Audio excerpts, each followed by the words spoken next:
Hello and welcome to Sobriety Life with me, Richie Crook, and this is episode 6, which is the start of the road trip to Tenerife. So I'm just down now in Poole Harbour in Dorset, and I arrived here about half an hour ago. It was a 3 a.m. start from my hometown in Somerset, and just a couple of hours. Nice morning. I set off when it was dark, but again, it's a beautiful day here, and it looks like it's going to be a nice and warm day.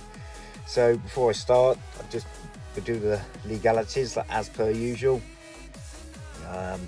I'm no expert. I don't claim to be an expert. I'm not a professional. I'm not linked to any professional governing body. So what I share on this podcast is purely my own experiences and just my own view on sobriety, really. And that's that, really. And what was I going to say? That put me off now. So I've had a lot of emails come in and texts, and people contacting me on social media, on DMing me. Again, I'm new to this game, so I'm not, social media savvy. I'm not like the kids who are down with it, I think they call it. But anyway, I'm not like them, so I will get back to you. It does take me a while to scroll through everything, but I will. If anyone does write in or contacts me, then I will promise to write back and hopefully get you sober if you need it, or just a bit of advice, or just want to pick up the phone. One of my sayings now in the sober community is instead of picking up a drink, pick up the phone, because it's so easy for us to bury our heads in the sand if we've got a problem. Say a lot of people will just bury their heads by, and me as well. I used to do it terribly. You get an official letter come through the door, you throw it in the bin, you keep throwing it in the bin, and that's sort of something that started off very, very minor, comes back, and then it's going to cost you 10 times more than it would have cost you if you'd have just opened a letter in the first place. Sorry, I'm fiddling with my shoe. So I set off I was up at 3 a.m. this morning, packed up the vehicle, which I'm obviously in at the moment, got a bed in the back, and all my camping kit, so I'm well supplied. All my non-alcoholic beers. I opted to bring some Corona with me, Corona Zero, because you got a free hat in Asda. So I got a couple of boxes. So I got two pretty. Well, I showed you the hat on my last episode, so I've got a couple more hats. And so I'm going to get to Cherbourg late afternoon, about a 5-hour crossing, and then probably eat up a few hours driving this evening, so we can sort of like crack into France and try and head for Spain. So the plan will be do a big chunk of France today, get into Spain probably tomorrow afternoon, I'd say, depending on what time I start. I'll probably just start nice and early tomorrow morning, and then I'll report from a couple of places, hopefully be able to find the time to stop in some towns. I was going to try and hit La Rochelle, which is straight down the motorway, and that's on the west coast, I think it is, of France. West coast of France. La Rochelle, I'm sure a lot of people of my age will remember the Tricolore books when we were doing the French lessons of La Rochelle. That's how I know it. And a friend of mine who knows who he is, and her, they went there on a holiday and said it was really nice. So I was hoping to check that out as well during the trip, and hopefully get some nice food down there. So I just thought this is episode 6. It's going to be nice and short, nothing too long. I can do quite a few short videos along the way.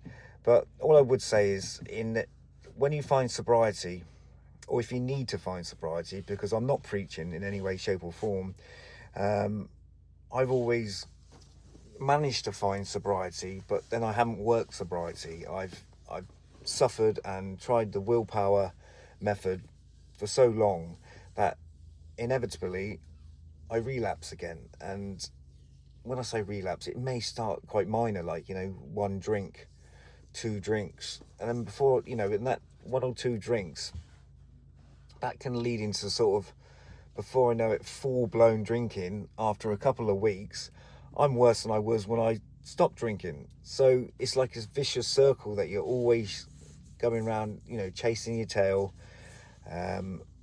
not being happy. You find sobriety and you find you're not happy.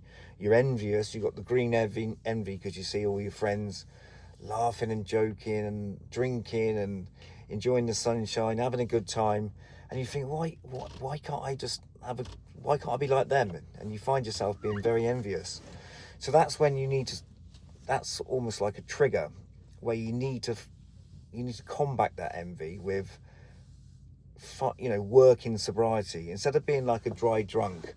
When I say dry drunk, it's basically someone who's got sober, but they still have all the same triggers and feelings of someone who is using or is drinking. So, and then if you're a dry drunk, you're inevitably going to go back to drinking because you're not working the sobriety. And that's how I always suffered, and that's how I always fell back into the trap. I mean, because it is a trap. It's like a net that pulls you back into that addiction. And once you get pulled back into that addiction, then you wish you was in sobriety. And then when you get to sobriety, you wish you could have a social drink, as we call it, with your friends and family and enjoy life like they are. But it doesn't work that way. For me, anyway. It's sort of what I find now is I've got myself a sponsor.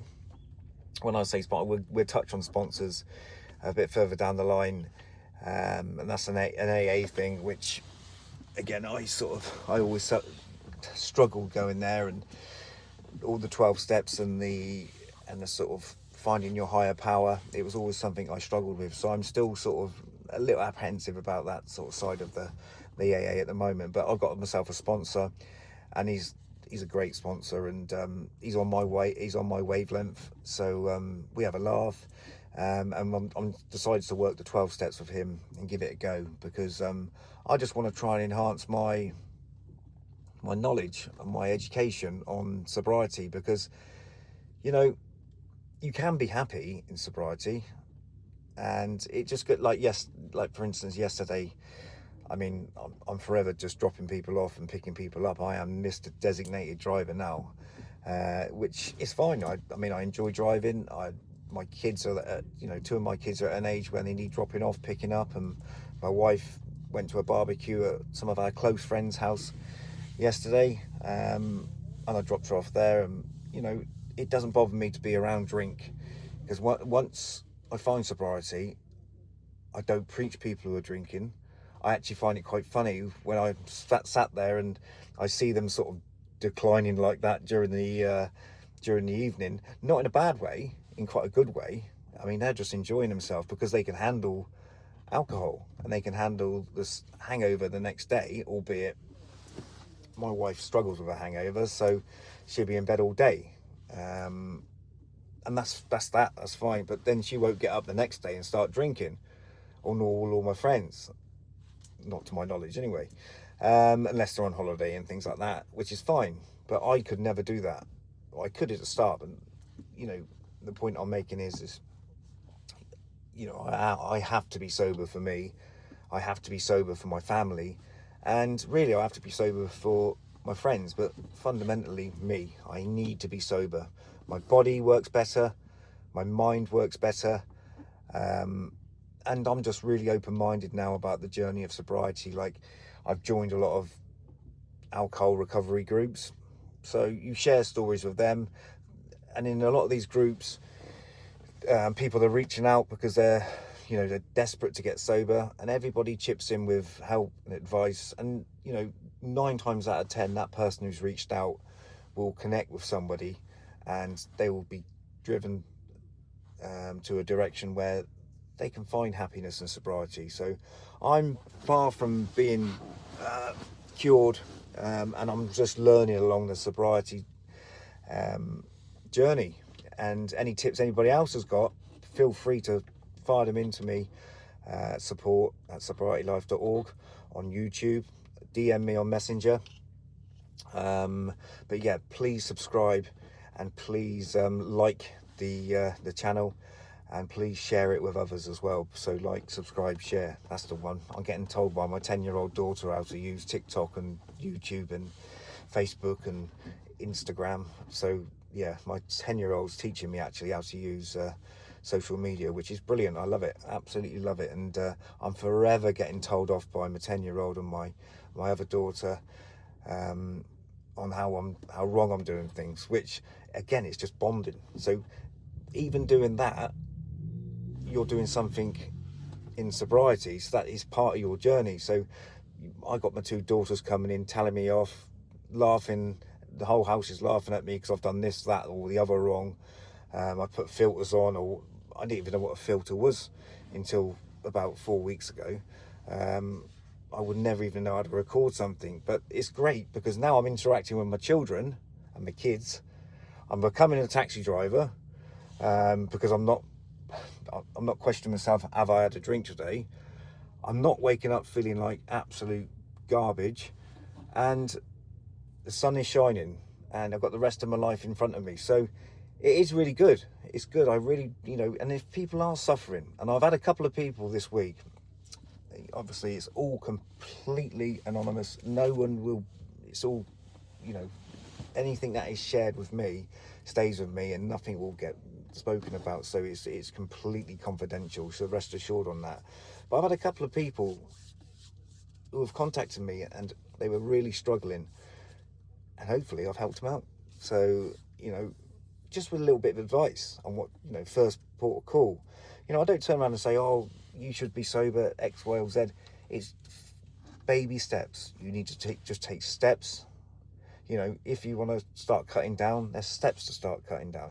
If you want to stop completely, there's ways to stop, because it is hard. It's very hard. It's the hardest substance to get off of, if you want to say.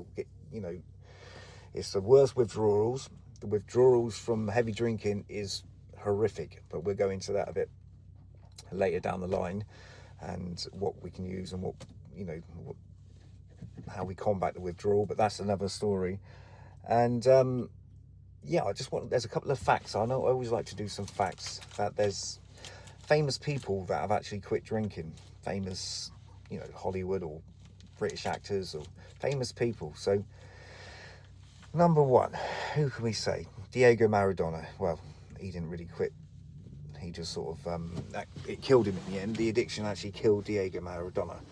I think we all know he was a bit of a lunatic, but that again was addiction. So you see him, you think it's all him acting Jack the Lad, but the addiction actually took over Diego Maradona and killed him. Same with George Best. The addiction got him in the end. Same with, who's the snooker player? Alex Higgins. Alex Higgins, that's another good case. Absolutely world at his, I was going to say feet, but in his arms. So he was a great snooker player, but he could have been better. Again, addiction absolutely ravaged him and killed him. Denzel Washington, he's sober in the sober community. So, yep, he beat it. Davina McCall, she's a really good advocate for the sobriety journey. I won't bore you with too many more. I do know them, actually. Lady Gaga, Samuel L. Jackson. Another high profile was Robin Williams. But Robin Williams, he beat the addiction, along with Billy Connolly done the same as well. So he beat the addiction, and Robin Williams then got a sort of a life-changing illness, a terminal illness, which was going to get progressively worse. So he went and committed suicide. So that must have been really, and he wasn't drunk when he done that. So fair, you got to say fair play to him, really. He sort of, he didn't want to put his family through that anguish. So he sort of took the drastic step. Who else? The Queen Mother. The Queen Mother was an alcoholic. Tom Hardy. Tom Hardy was an alcoholic, and he got over it. And he used to be a user of drugs as well. Again, this is just something that, my knowledge has taught me. So don't go suing me, any of these people. Who else? Eddie Murphy. Eddie Murphy, those you my sort of age remember Eddie Murphy. He was an alcoholic. And I mean, there's absolutely thousands of people out there, hundreds of famous people that have beat the addiction and got into the sober community. And a lot. I mean, I've done some research on them, and a lot of them are saying that they can actually act properly now, and they can sort of research the role properly. Instead of being pissed on their roles most of the time, like Oliver Reed, he was, but he was. It was sort of glamorized for him to be pissed on every single shoot he done, and in the end, that killed him as well. So the point I'm making is alcohol addiction can actually take anybody. Famous actors, a man on a park bench, me, you, anyone. It doesn't. It doesn't. It just as soon as it becomes a problem, it will drag you down and kill you if it can. So that's the reason why I'm doing these podcasts, to try and help people out, and hopefully point them in the right direction, so they don't end up, broke, no money, no family, no job, and their health is so bad that this is just a downward spiral. So yeah, I hope you enjoyed some of them facts. It's a bit longer than I thought it was going to be for the first of the road trip. But yeah, so remember to subscribe, and remember to contact us on support@sobrietylife.org. If you're struggling, visit the website at sobrietylife.org, or follow me on YouTube, subscribe on YouTube, and share and like. I think my daughter will say that's the right thing to say. So TikTok, Facebook, YouTube, and check out the website and email me in support@sobrietylife.org. I will leave you for now, and I will check back in soon. Anything interesting happens on the way. One other thing I forgot to say. Donald Trump has never touched a drop of alcohol in his entire life. The reason being, because his brother died of alcoholism, which is an interesting fact. So, well, could be interesting if you're into your facts, but I will have more facts for you on the next edition of Sobriety Life. Thank you very much, and cheerio for now. Au revoir.